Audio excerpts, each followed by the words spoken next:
Zay ny mahakasika an'indry fa ho tanterahana ny faharoapolo hatramin'ny fahaefatra ambin'ny folo ny volana desambra ho avy izao eny amin'ny antenimiran'ny varotra sy ny indostria Antaninarenina ilay hetsika vohatra salon de créativité andian'ny voalohany ny fandaharana asa prospéré izay niarahany tamin'ny antenimiran'ny varotra sy ny indostria ireo no tompo marika amin'ny fikarakarana izao hetsika izao.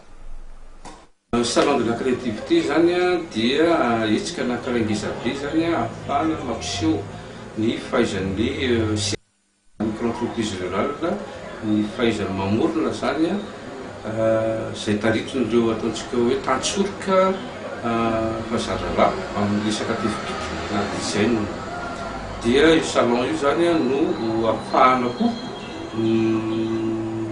mampiona andreo seperina reo na micro-entreprise rurale reo amin'ny ireo zay atao hoe professionnel moa zany ny entreprise na ny exportateur zay miasa anatin'ny sehatra mpanao asa tanana mba ahafahana manamora zany ny azahoandreo seperina lalam-barotra.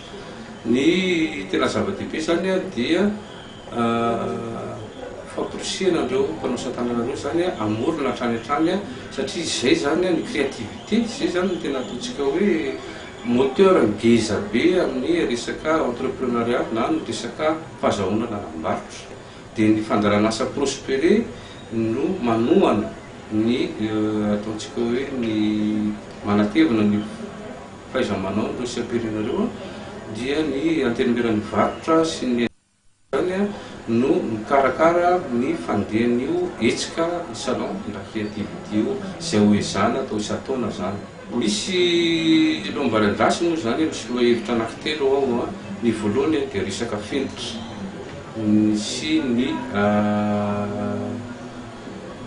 tefibika na norme sy ny kalitao azafady ny norme sy qualité zay.